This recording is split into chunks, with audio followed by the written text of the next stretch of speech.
Talk about the last of the Mohicans. This is the best story. You're going to laugh at this. My father, he must have been pretty good. I never could figure out which one was the worst, him or her. But I think he has the edge. Sometimes he would do favors for people, so that put him pretty high on my list here. Now, recently I come to that decision.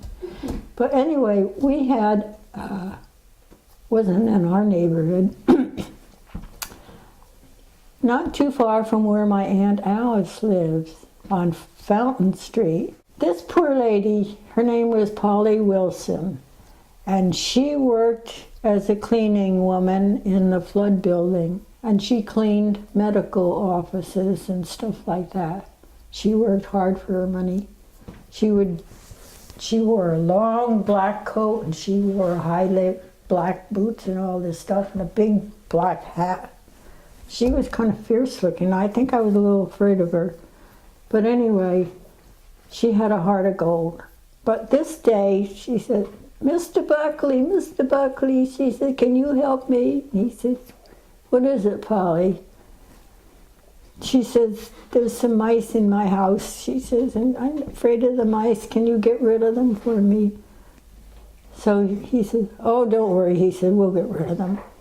So he goes up and he sets traps.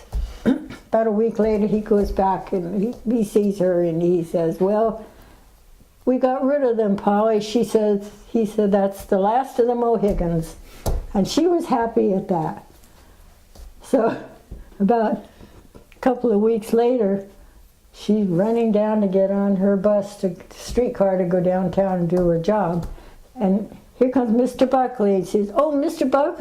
Buckley. She's all upset, and he said, now what is it? And she says, them Mohicans are back. He had a good sense of humor, I guess, because he must have come home and told us about that. How else would we know? Them Mohicans are back. Sometimes if I think I need a laugh, I think about that.